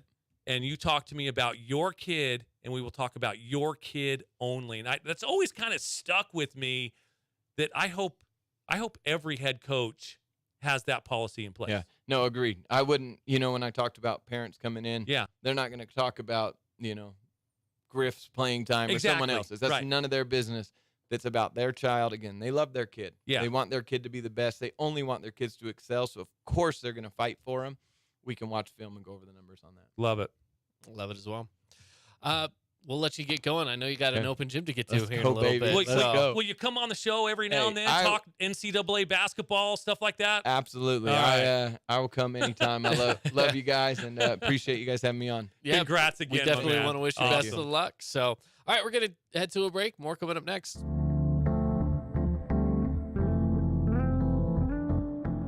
Did you know that St. George News has a new app?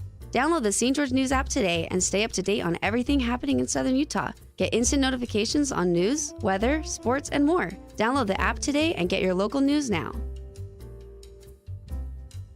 Hey, it's Sheldon Demke. Check out the latest episode of What's on the Menu, a behind-the-scenes tour of local restaurants. We'll see some of their favorite dishes and get an inside look on how these dishes are prepared. Check out this week's episode at stgeorgenews.com and click the shows on the menu tab. As a local business owner, it's important to get the word out about your business. More people equals more revenue for you. Get your business in front of over 160,000 people in southern Utah each week with St. George News. Contact St. George News today. Media is everywhere. It's a part of our daily life, our routine, not just for entertainment, but to stay informed. Local media has the biggest impact on your daily life. It's what's around you, what matters. And at Canyon Media, our goal is to deliver the very best in local entertainment, news, and media. From our award-winning radio stations like 99.9 Coney Country to Southern Utah's #1 source for local news, St. George News, we believe in delivering free, fast, and accurate local news, entertainment, and information to all of Southern Utah through our entertaining on-air personalities and music, compelling local shows, and community events like the City of St. George 4th of July celebration and charitable events like Coney Coins for Kids.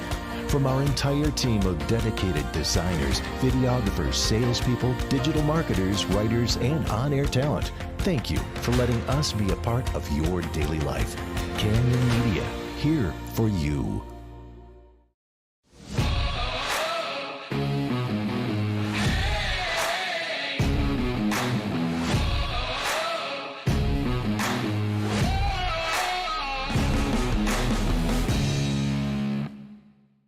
Check out this week's edition of TGIF on stgeorgenews.com. TGIF is your weekend adventure guide to all the fun and exciting things going on in Southern Utah this weekend. Find this week's edition at stgeorgenews.com and click the shows on the menu tab. Have a blast this weekend.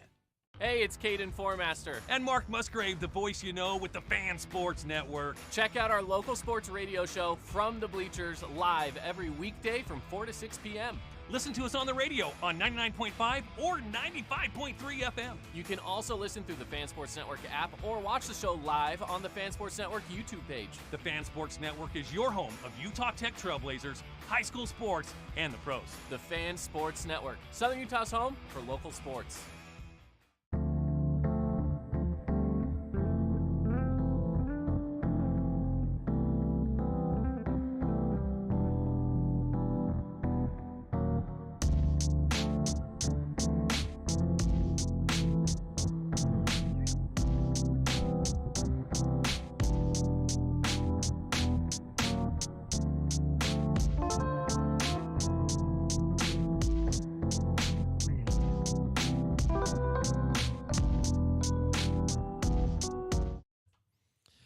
Welcome back in, everybody. It's From the Bleachers here on the Fan Sports Network.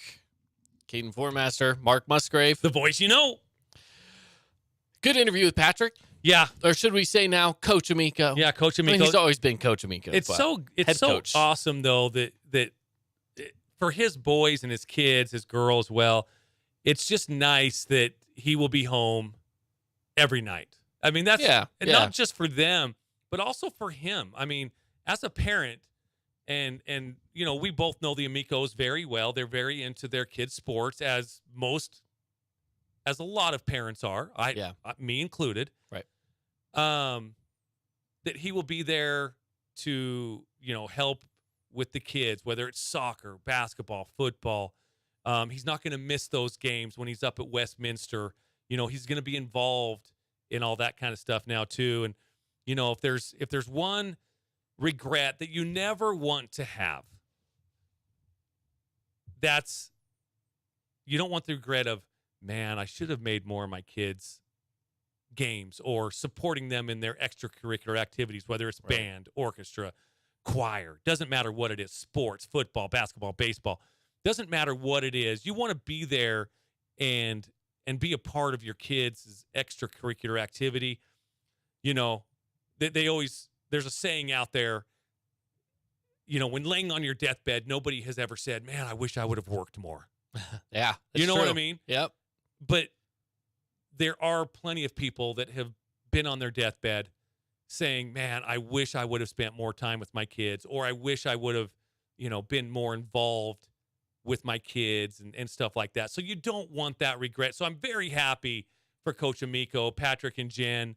They're close to us because, Jen is a coworker of both of ours. Yeah. And so, we love the Amicos. Patrick has always been very, very good about coming on as a guest analyst, talking NCAA basketball or scouting BYU basketball. Heck, he did a full show with me one time absolutely. as well. So he's always been awesome that way, and we're just so happy for the Amicos that Patrick will be in St. George or Washington City 24/7.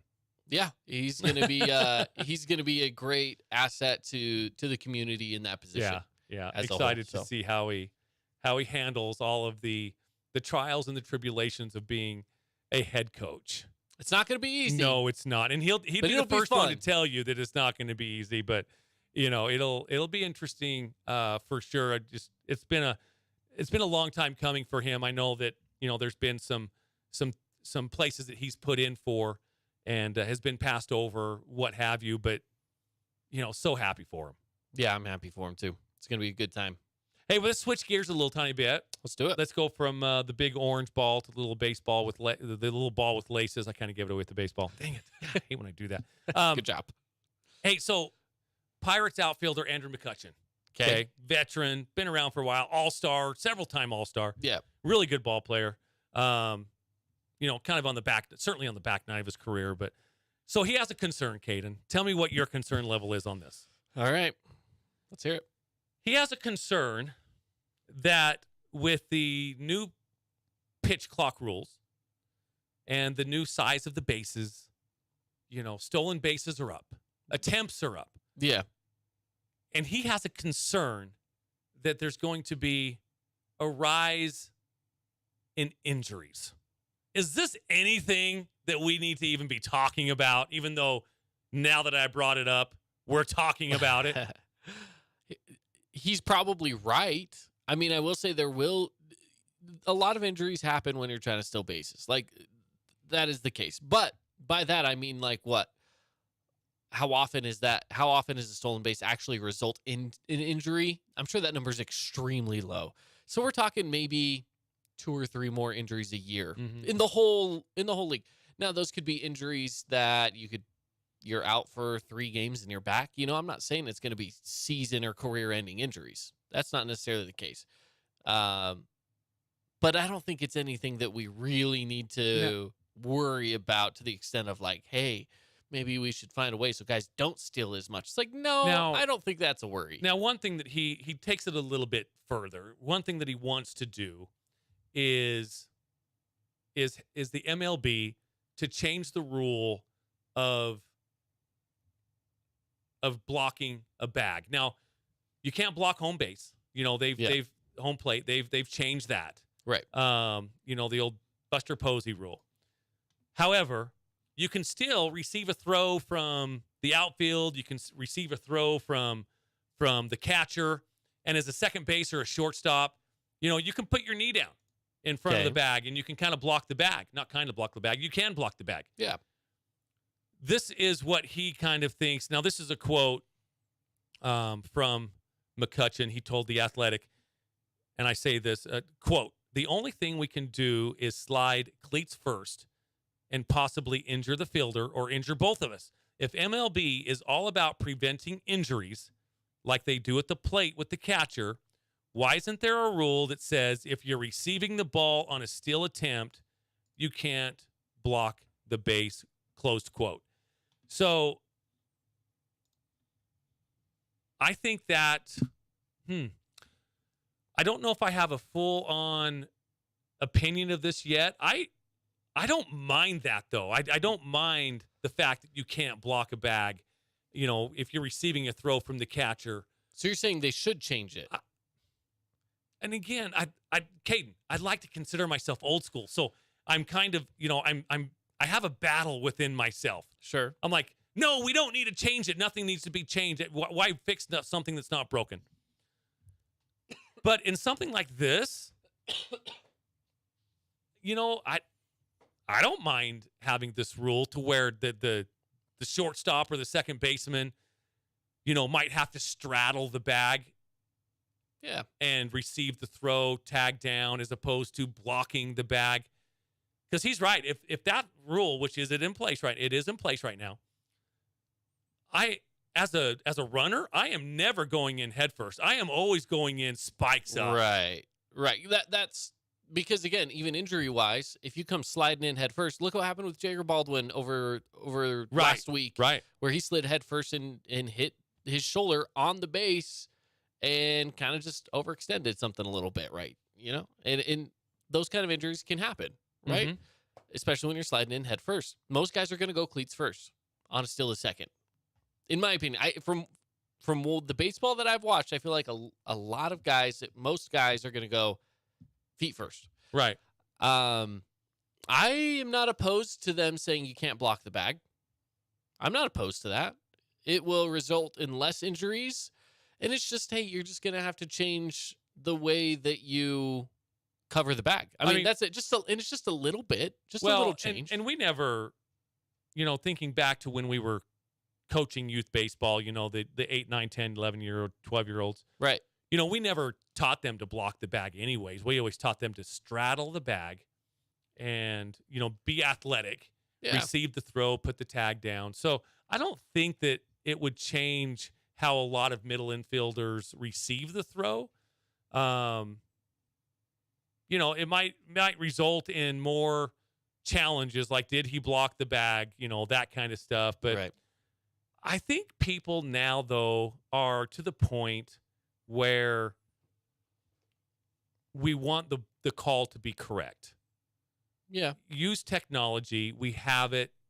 Put it in play. Again, I was so dead against having a robot / strike zone umpire. But after watching as much baseball as I have, you got the K zone and, the dots are outside the K zone and they're still calling it a strike. And I'll tell you what. Or you have one down the pipe that they just sit back on. Yeah, and I'll tell you what, most of the time, the players are correct. They know the strike zone, I think, better than the umpires do. Yeah. Because a lot of times they are correct. Sometimes they're not.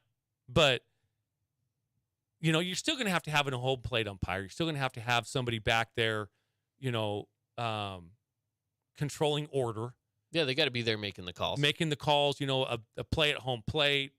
They're still going to make the signal for the ball and the strike. Yeah.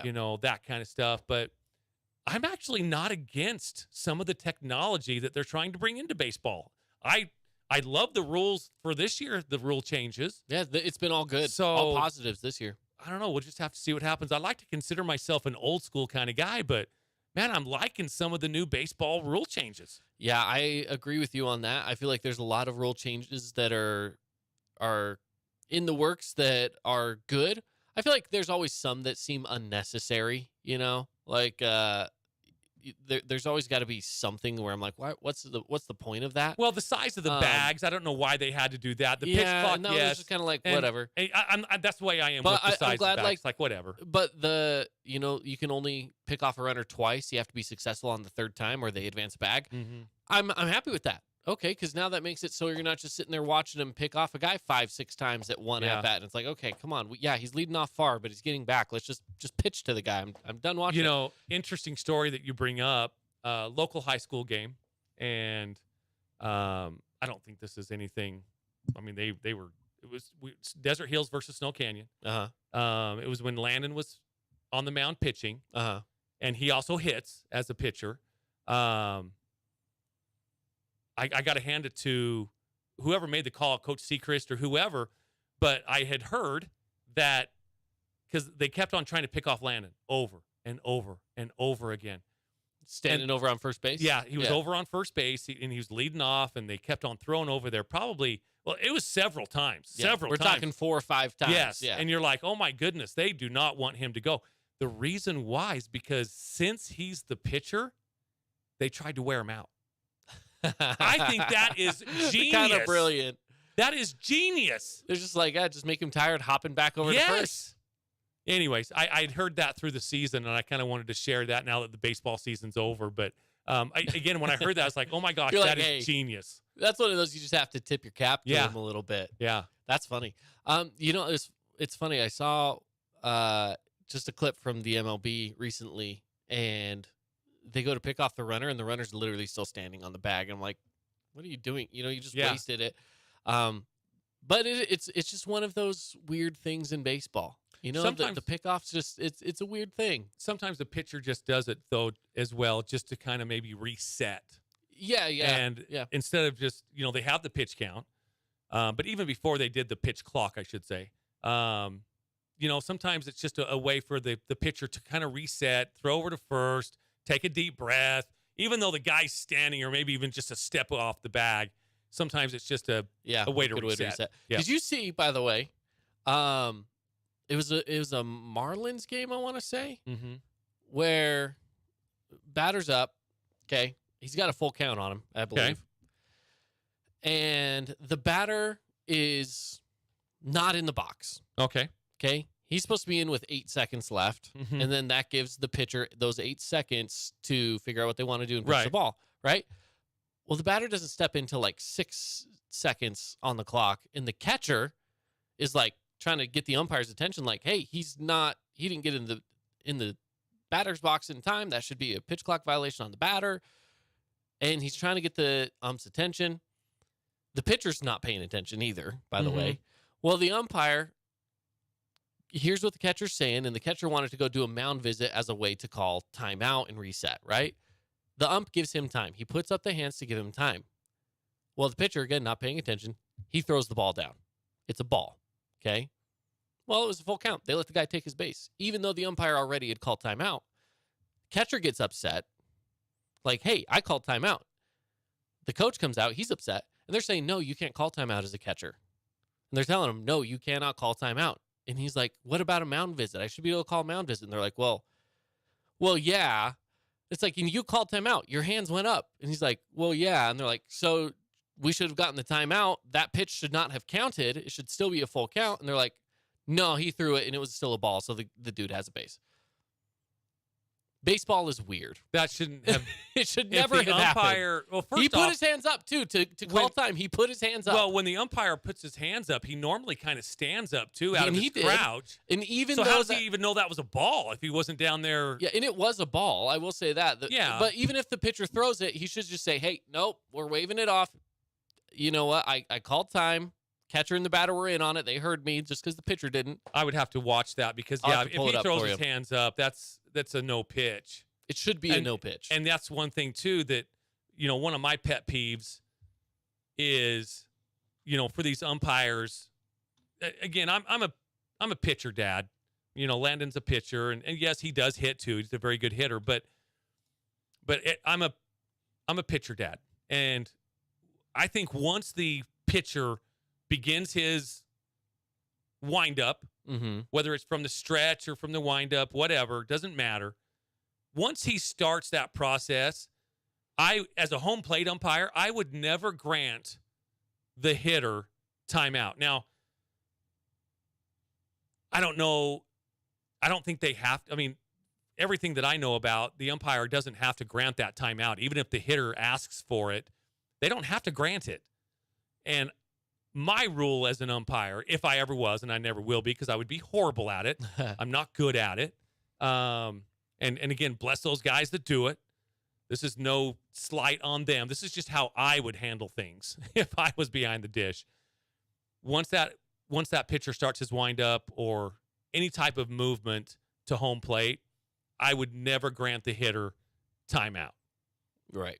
That's just how I would do it if I was a home plate umpire. I get it. Whether I'm right or wrong, I don't know. I'll find But that clip. I'll show it to you. That's how I would do it. I'll show it to you. We got to get to a break. We're going to be wrapping up the show coming up next. Oh, boy. So stick around. We'll close things up here on From the Bleachers.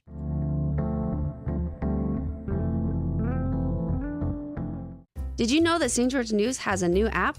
Download the St. George News app today and stay up to date on everything happening in Southern Utah. Get instant notifications on news, weather, sports, and more. Download the app today and get your local news now. Hey, it's Sheldon Demke. Check out the latest episode of What's on the Menu, a behind-the-scenes tour of local restaurants. We'll see some of their favorite dishes and get an inside look on how these dishes are prepared. Check out this week's episode at stgeorgenews.com and click the shows on the menu tab. As a local business owner, it's important to get the word out about your business. More people equals more revenue for you. Get your business in front of over 160,000 people in southern Utah each week with St. George News. Contact St. George News today. Media is everywhere. It's a part of our daily life, our routine, not just for entertainment, but to stay informed. Local media has the biggest impact on your daily life. It's what's around you, what matters. And at Canyon Media, our goal is to deliver the very best in local entertainment, news, and media. From our award-winning radio stations like 99.9 Coney Country to Southern Utah's #1 source for local news, St. George News, we believe in delivering free, fast, and accurate local news, entertainment, and information to all of Southern Utah through our entertaining on-air personalities and music, compelling local shows, and community events like the City of St. George 4th of July celebration and charitable events like Coney Coins for Kids. From our entire team of dedicated designers, videographers, salespeople, digital marketers, writers, and on-air talent, thank you for letting us be a part of your daily life. Canyon Media, here for you.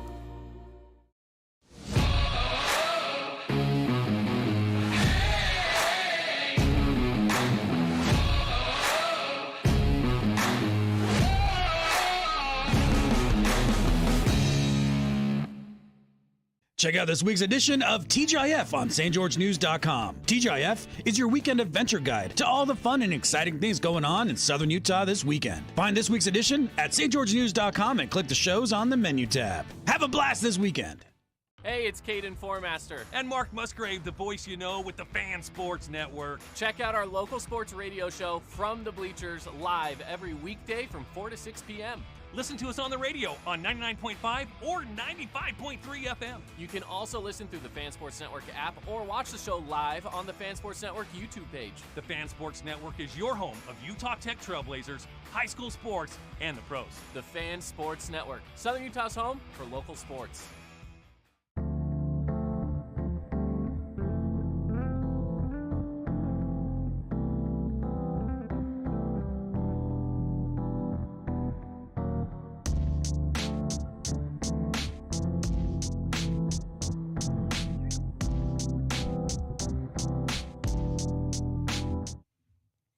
Wrapping up the show here on our Tuesday afternoon, evening. You know, this time of year, Mark, it's always a little different just because the sun's up a lot longer. So I'm like, Is it afternoon? Is it evening? We still got a few hours of sunlight left out there. Yeah, it's awesome. I love this time of year. Yeah, it's great. Caden Formaster, Mark Musgrave. The voice, you know. So, Mark, I showed you the clip. You've seen it now. Yeah. Now that you've seen it. It should have been a no pitch. That's what I thought. Yeah, I agree. Should have been. Yeah, there was confusion. His left hand does go up, kind of like he's calling a timeout. The catcher, he was doing all kinds of things. The catcher was like standing up. Yes. Almost. He's like, hey, don't pitch the ball. He's calling timeout for us. He pitches the ball anyways, and then even afterwards, the umpire looks over to the crew chief who's on first. Yeah, of just being like, what do we do? And so they huddled and they got together, and they still allowed that pitch as the ball 4. And that batter went down to first base. And in the meantime, the catcher and the manager got ejected for arguing. Yeah. So interesting. Tough break for the Marlins. Had to be against the Giants, too, who's your favorite baseball team. Yeah. Hey, yeah. Who won that game? I don't even know. I don't know either. I didn't follow it that closely. Well, the news is kind of picking up more and more about Tom Brady and the Las Vegas Raiders. Not that he's going to be a quarterback, but that he's going to be potentially a partial owner. What are your thoughts on this? I have no thoughts. This is just going to be, he's going to be a quiet, he's not going to have any type of operations. He's not going to be, Mark the Davis GM. is still, And, Ziegler will still be calling the shots. He'll be an ownership in money only. I don't even know if he'll have an office at Raiders headquarters. Who's to say? So I really have no opinion on this. I don't mind it. I mean, I think Tom Brady, anytime you can get a winner involved in your organization, even though he's not going to have that type of power. Yeah. But anytime you can bring a winner in and have him around your club in really any aspect of the game, I think it's always a good thing. I really don't have much opinion on this. I think it's fine. Well, the Jazz did something similar when they got Dwayne Wade. When they got partial Wade, ownership, right. And he's been a voice. He's been there. He's been a really good asset for Ryan Smith to have as a player's perspective, kind of a guy to just help them build the organization through a player's standpoint, which has been really good for the Jazz. I think it's actually been a solid partnership to have Dwayne Wade come in and be part of the owner's circle. Can Tom Brady be part of that? I think maybe. I think he maybe could bring a little bit of his own expertise of the game into the Raiders system. But the big question here for a lot of Raiders fans for decades has always been, well, Mark Davis doesn't have any kids to go give it to like his dad did to him. Mark Davis has nobody in line in his succession to give the team away to when he decides that he wants to call it quits in ownership. Is Tom Brady now the guy in line I don't think so. to take over from Mark Davis, or is there somebody else that could maybe take over that role? Well, and things don't have to be passed down to generation. No, Obviously, and they could just sell off. He could just sell off the team, and would Tom Brady be, could he put together a team? Magic Johnson is involved in a lot of team ownership. Could he put together a team of investors to maybe be the owner of the Raiders someday? I don't know, but I don't think that much far into the future. That's for sure. Mark Davis, I think, is in pretty good health. Should be around for quite a while. But be around for a bit. But again, for the question going back, do I care if Tom Brady is part ownership of the Raiders? Heavens no. I do know that some Raider Nation, they'll throw their hands up in the air and oh my gosh, it's turning into the New England Patriots West Coast and all that. You do have Tom Brady. You do have McDaniels. There's a lot of Patriot influence. Here's my question: is that a bad thing? They won a lot of. They have championships. 6 or 7 Super Bowls in the past 20 years. Is it a bad thing to have a little bit of Patriot influence in your organizational decisions? Probably not. No, it's not. It's not Belichick. It's kind of everybody else. Yeah. I don't see it as a bad thing. thing. I'm okay. Bring him over too. If it's about getting wins, I'm okay with that. Yeah. But he might be past his prime. He's kind of old. He's past his well past his prime. He's got to be in his 70s. I would think. You think so? He's up there, dude. He's up there for sure. Also, too, did you see the news where Aaron Rodgers tweaked his calf in some OTAs, some practice? Honestly, I did not see that. But how crazy would that be for the Jets if they go out back there? To Zach Wilson. Yeah, Hey-o. they sign Aaron Rodgers to be their franchise quarterback for at least 2 or 3 years, and maybe tweaks that calf and not able to get on the field. Calf is something that I feel like that can heal quick enough, but it's one of those that could be a lingering annoyance. And especially maybe not a full-blown injury, but it could be an annoyance. Hey, for a 24, 25, 26-year-old, those can heal pretty quickly. 36, for a 37, 30 late 30s older dude, things don't heal as quickly as they used to. True. And Caden, you will find out someday. Sooner than later, which is sad. Dude, I'm holding on to my 20s as long as I can. Oh my God! You know when people say Did that? you just say you're holding on to your 20s? You know when people say that they're 29 and they're really like 34. I'm legit 29, and I'm just like, man, I know the second I hit 30 that I'm gonna have this weird crisis. But people have said to me, 30s were the best years of their lives. 30s were great. You're lucky So I don't there you grab this broom right now and just hit you across Well, the head. be happy you have a broom and you can thank the Nuggets for that. If you missed it, I gifted Mark a broom today on the show because the Lakers were swept. Yeah. All right, well, that's actually going to wrap it up for us. Thank you for listening. Thank you for watching on YouTube, wherever you caught us. Great show today. Pineview Panther show today. A lot of Pineview Panthers today. Yeah. Have a good one, everybody.